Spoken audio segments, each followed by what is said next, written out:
Good morning, everybody. My name is Barry Schwartz, and this is the Search Buzz video recap. Today is Friday, December 20th, and this is the search news we covered over at the Search Engine Roundtable at seroundtable.com. We got the Google December 2024 core update finishing, the Google December 2024 spam update starting right after. We got a huge Google ranking exploit leak exposed, and Google Ads double serving ads on purpose. A test. So stay tuned and a lot more news. And I'd like to thank our sponsor, Wix. Wix just dropped some new resources like the LLM Brand Visibility Tracker that lets you interpret your brand's LLM presence in AI search engines and then gives you actionable tips and advice to optimize them in the future for generative AI and generative search. So definitely check out the new Wix resources, the LLM Brand Visibility Tracker. Thanks, Wix, for sponsoring. I deeply appreciate it.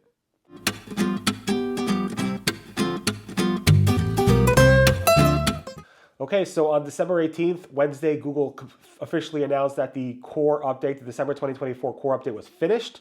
It started rolling out 6 days prior on December 12th, and Google just basically said it was done. It was a pretty fast core update rollout, probably the quickest one out there. And it targeted all types of content and so forth. It was just a general core update. This update actually fixed or adjusted or improved one of the core systems or two of the core systems, not exactly sure how many core systems, but it affected different core systems in the November 2024 core update. It was a fast update, 6 days, and it was pretty big. The tools themselves spiked more than I've ever seen in a while, and specifically with a core update. The November core update was pretty weak compared to this one, at least according to the tools. So it was a pretty significant update, a lot of chatter. It was pretty significant and so forth. We saw the actual start spiking around the weekend, probably Friday afternoon through the whole entire week, but it started to kick up on Saturday and Sunday, and I actually wrote a blog post about it on Sunday. And this was a super volatile, I would consider this a very big update compared to the November update. So hopefully you guys did well with that. But if you did or did not, right after that, a day later, Google announced the Google December 2024 spam update. And the spam update is just a general spam update. It doesn't seem to be related to site reputation abuse yet. Google would have announced it. It's not related to link spam. Google has a separate spam update called the link spam update. So this seems to be a spam update. Google said this is global and affects all regions and all languages. So this is a global spam update. It was released again yesterday around noon Eastern. And this update should take about a week. I suspect it will be done before Christmas, but we'll see. I'll keep track of it and let you guys know. So far, the consensus is, why release a spam update right before the holidays? Why release a spam update right after the core update? That's consensus, but again, Google does what they do, and hopefully you guys do okay with these updates. Mark Williams Cook created a really great presentation. It was broadcasted, it was about 25 minutes or so at Search Norwich. I posted the video on my website. You can definitely read it, but basically he goes through various exploits that were leaked in the search leak, and then he had access through some type of bug bounty. He actually discovered endpoints that were actually open, that anybody could actually access. And he pulled in so much data around this, 2 terabytes of data, around 90 million queries with 2,000 different properties of data sets. And he was able to classify different types of search leaks and the values and so forth. Pretty amazing. You definitely want to take a look at this video. I'm not going to go through it in detail here, but definitely watch it. I posted on December 18th at seroundtable.com. According to The Verge, the Forbes actually went ahead and cut ties with their freelancers. They let a bunch of freelancers writers go over the site reputation abuse policy. Google's policy was expanded just a few weeks ago, like we discussed, and supposedly, I guess, Forbes was hit with some type of manual action and those pages no longer ranked, and Forbes was like, what are we going to do with these freelancers? So they cut them right before the holidays around this Google site reputation abuse policy, which was expanded without any notice of it being expanded. So there was really no prep time for the freelancers, for Forbes, or any of these sites that were hit by this manual action to do anything. So again, it doesn't look good, but it is what it is. And then Danny Sullivan spoke a little bit more about the site reputation abuse policy at Zurich, live at the Google Search Centris event. He actually was remote. And Jonathan Jones quoted him saying, if you've built up site signals based on first-party content and then third-party content takes advantage of those signals, it creates confusion for users. Treating distinct areas as site within a site can help address that issue.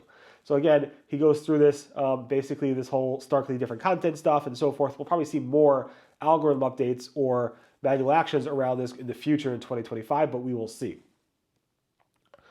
John Mueller said disavowing links, toxic links specifically, I guess from tool sets, is let me quote him, a billable waste of time. Of course, obviously causes a stir, but it is what it is. Google Ads is testing double serving ads on purpose. According to Google's ad policies, you're not allowed to double serving ads. You can't have the same ad from the same advertisers or even a different advertiser, exactly the same ad or similar ads landing to the same landing pages from the same advertiser. It's against Google's policies. But Anthony Hickman spotted Google doing this, and he thought it was a bug or something. And Ginny Marvin said, we're conducting a small experiment testing different ad configurations. We don't have anything further to share. And it's basically the same ad or similar, almost exactly the same ad from the same advertiser in this case, and it's being double served. And Google's actually testing this in the wild, which is pretty wild. Google's Merchant Center has a new promotion type called first order discount, which lets you go ahead and set, like, if you want to buy this product for the first time, you're a new customer, you get this discount. And it's called the first order discount. You can set that right before the holidays. It's a good way to get people to actually order from your store. It looks like the some Google business profiles on Google Maps are broken. This is spotted by Tim Caper and some other people in the local search forums, where some business profiles are loading like these weird black, like half no name, weird business profiles with flickering and stuff like that. Super interesting. I posted a few examples. We're not really sure what's going on, but it does seem to be some type of Google bug with the Google business profiles on Google Maps. Also, there was a study released by GMB API that went through 19,000 locations, 5 million reviews in 78 different countries, and looked at why reviews are removed. And it went through like, reviews with replies, without replies, what time of day, Wednesdays and Fridays, and so forth. If you are interested in some of that data, I posted about it yesterday, so definitely take a look at that. Google may be releasing what's called AI mode in the Google search results. AI mode is basically giving you a toggle to switch between Google search and just Gemini, I guess, right in Google search. This is a report from The Information where they have sources at Google saying AI mode's coming soon, which is basically just a toggle and shows pretty much the same thing as Gemini according to the source. And we actually saw a few weeks ago, thanks to a hit from Android Authority and Glenn gave for the hat tip, Google actually testing this in the Google device where it's called AI mode. Here's screenshots of that. Super interesting. Talking about Gemini in search, Google, we caught testing showing a attached file, a paperclip icon in the search bar saying attach this file and then do a search. It will combine the file and a search, which kind of reminds me of Gemini as well. Google is testing things to do with a rich image carousel. This was spotted by Vijay. Here's a screenshot of that. I kind of like it. It's pretty cool, but it basically shows you things to do with a much richer experience. Google is also testing shadows on hover over of the snippets, of the search results snippets. This was spotted by Brody Clark. Kind of looks interesting. When you mouse over a search result, it's not just a great impact, it's actually a shadow, which we never covered before until now. Google Search is also testing research more sections, which seems to be the list article section, just renamed. Again, this was spotted by Brody Clark. Here's a screenshot of that.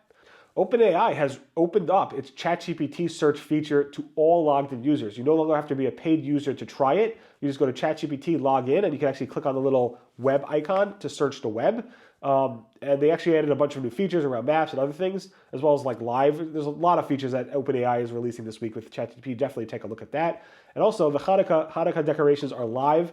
I assume the Christmas and Kwanzaa decorations will be live any day. In any event, for those who are going off for the holidays, have a happy holidays, great New Year's, and hopefully we'll see you guys soon. There will be a video next week as well, and hope you guys enjoy these videos and subscribe. Have a great, safe weekend, and I'll see you guys next. Goodbye.